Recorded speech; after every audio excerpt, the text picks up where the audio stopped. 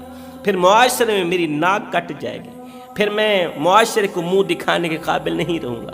اگر میں بیٹی زندہ دفن نہیں کروں گا تو پھر میں اپنے خاندان والوں کو منہ دکھانے کے لائق نہیں رہوں گا، پھر میں گلی محلے میں سر جھکا کے چلوں گا، سر اٹھا کے نہیں چلوں گا۔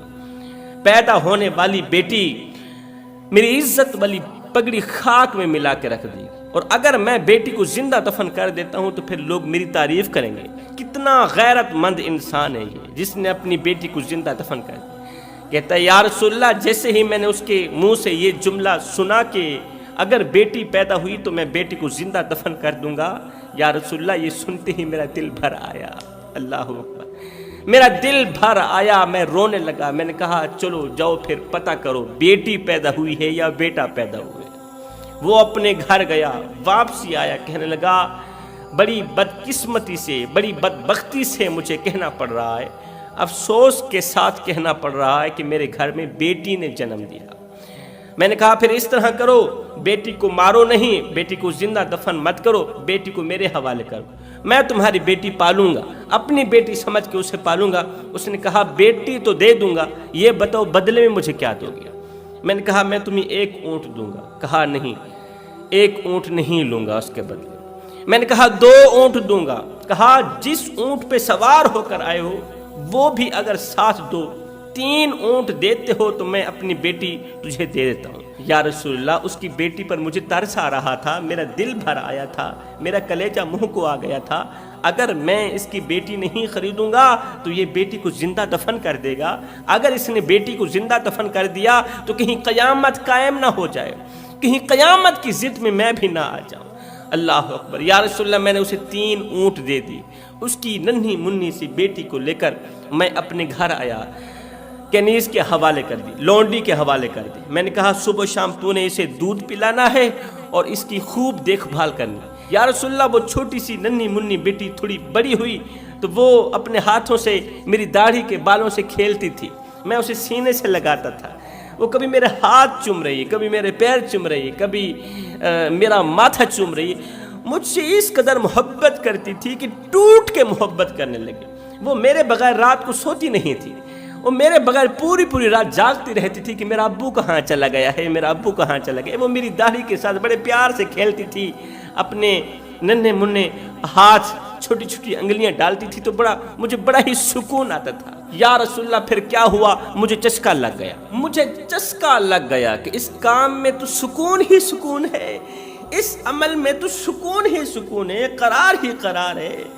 میرا دل ہر وقت بے قرار رہتا تھا، اب مجھے سکون ہونے لگا ہے، میں ہر وقت بے سکون رہتا تھا، اب مجھے قرار ملنے لگا ہے۔ یا رسول اللہ مجھے چسکا لگ گیا، اب میں گھر سے باہر نکلا، وہ قبیلہ ڈھونڈنے لگا جس قبیلے کے لوگ اپنی بچیوں کو زندہ دفن کرتے تھے۔ یا رسول اللہ پھر کیا ہوا، میں 3 اونٹ دیتا گیا، ان سے ان کی بچیاں خریدتا گیا۔ وہ قبیلہ جس قبیلے کے لوگ اپنی بیٹیوں کو زندہ دفن کر دیتے تھے، میں ان کو 3 اونٹ دیتا، وہ بدلے میں اپنی بیٹی مجھے دے دیتے، ننھی منھی بیٹی میرے حوالے کر دیتے۔ 3 اونٹ دیتا گیا، ان کی بیٹیاں خریدتا گیا۔ حضور میں نے 360 بچیاں خریدی، 360 بچیاں خریدی ہیں، اور آج بھی میری حویلی کے اندر 360 بچیاں موجود ہیں، ان کی اچھی سی اچھی دیکھ بھال ہو رہی ہے، ان کو اچھا سا اچھا کھلایا جا رہا ہے، پلایا جا رہا ہے، اور اس چیز کو میں بڑا فخر سمجھتا ہوں اور خدا پاک کا لاکھ شکر ادا کرتا ہوں کہ یا اللہ جو تو اس کام میں مزہ ہے اور کسی کام میں مزہ نہیں ہے۔ یا رسول اللہ میں یہ پوچھنا چاہتا ہوں کہ یہ جو میں نے کام کیا ہے، 360 بچیوں کو موت سے بچایا ہے، 360 بچیوں کو زندہ دفن کرنے سے بچایا ہے، ان کو پناہ دی ہے، ان کو اپنی بچیاں سمجھ کر میں انہیں اچھا کھلا رہا ہوں، اچھا پلا رہا ہوں۔ مجھے بتاؤ اس نیکی کا مجھے ثواب ملے گا یا نہیں ملے گا؟ اس عمل کی جزا لینا چاہتا ہوں، مجھے اس عمل کی جزا میرا اللہ دے گا یا نہیں دے گا؟ جبکہ اس وقت میں نے کلمہ نہیں پڑھا ہوا تھا۔ یہ سن کر میرے رسول کریم صلی اللہ علیہ وسلم کی آنکھیں چھم چھم برسنے لگی۔ میرے کریم نبی رو بھی رہے تھے، روتے روتے میرے کریم نبی نے فرمایا، او صحابی ادھر میرے قریب آنا، میرے سینے کے ساتھ اپنا سینہ لگانا، اپنی پیشانی میری طرف کر، میں تیری پیشانی کو چومنا چاہتا ہوں۔ جن ہاتھوں سے تو 360 بچیوں کو کھانا کھلاتا ہے نا، میں تیرے ان ہاتھوں کو چومنا چاہتا ہوں۔ او صحابی تجھے مبارک ہو، اللہ تعالیٰ نے تجھے تیرے اس عمل کی جزا دے دی ہے۔ اس نے کہا یا رسول اللہ وہ کس طرح؟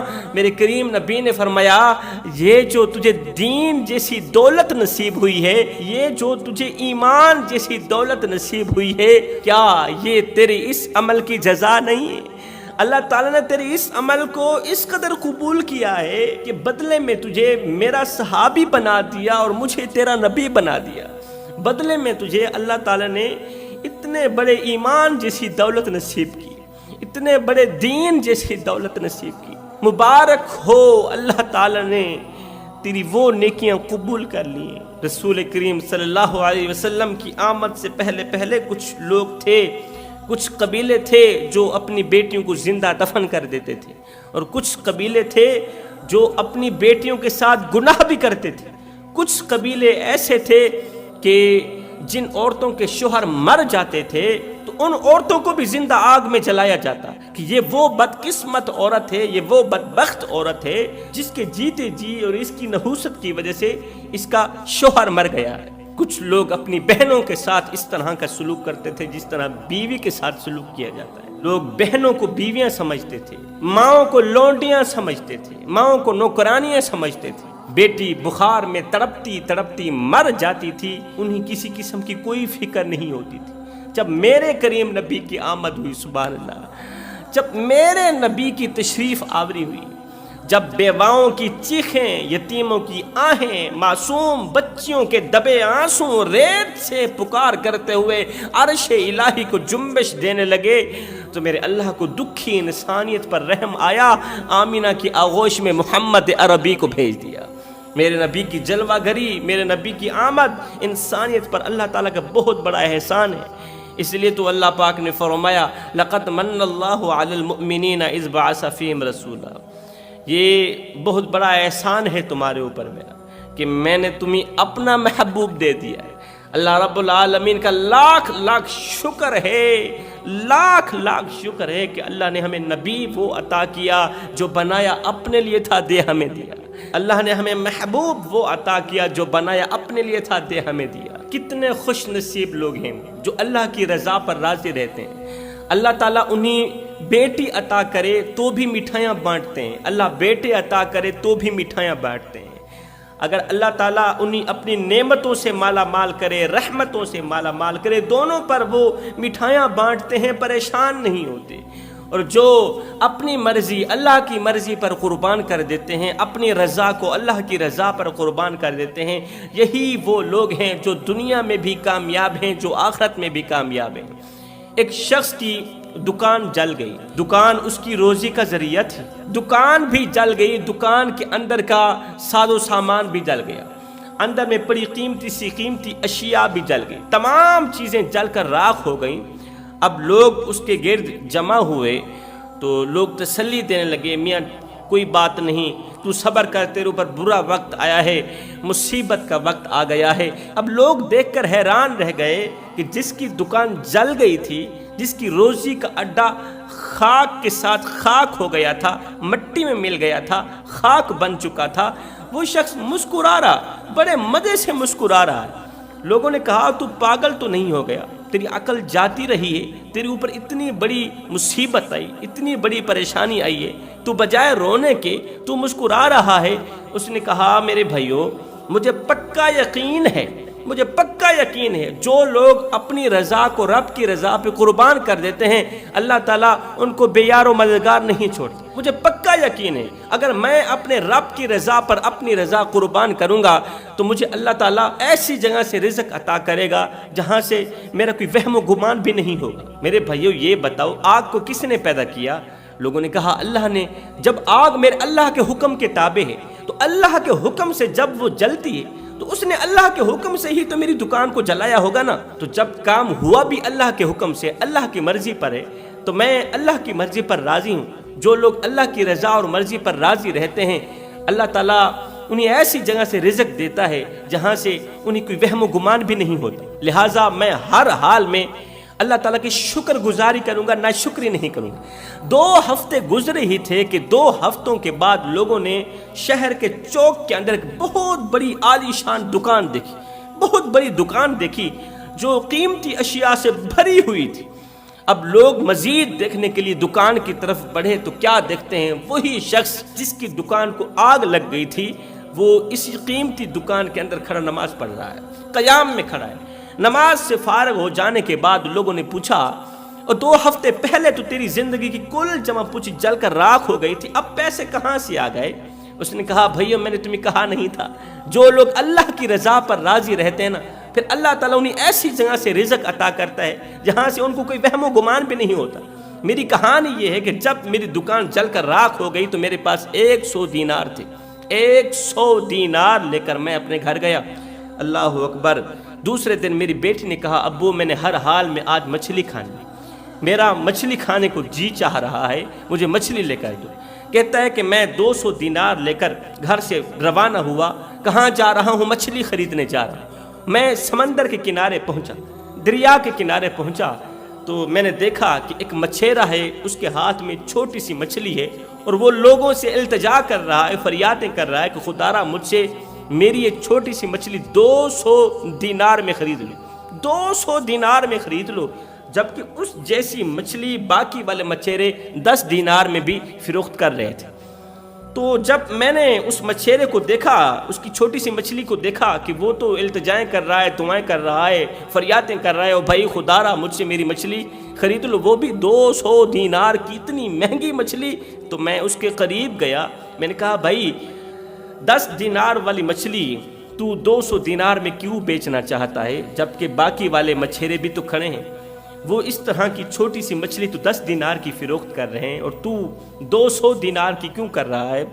اس نے کہا بھائی میری پریشانی یہ ہے کہ میری ننھی منھی بیٹی کافی دنوں سے بیمار ہے، مجھے 200 دینار کی اشد ضرورت ہے، اگر 200 دینار مجھے نہیں ملیں گے تو میری بیٹی مر جائے گی، میں اس کا علاج کرنا چاہتا ہوں۔ حکیم نے کہا 200 دینار ہر حال میں لے کر آنے ہوں گے، تو اس لیے اللہ کو کوئی نیک بندہ مل جائے مجھے 200 دینار دے دے اور میری بیٹی کی جان بچ جائے، میری ننھی منھی بیٹی کی جان بچ جائے، اللہ تعالیٰ اس کو جزا دے گا، اللہ تعالیٰ 200 دینار دینے والے کو خوب اجر دے گا۔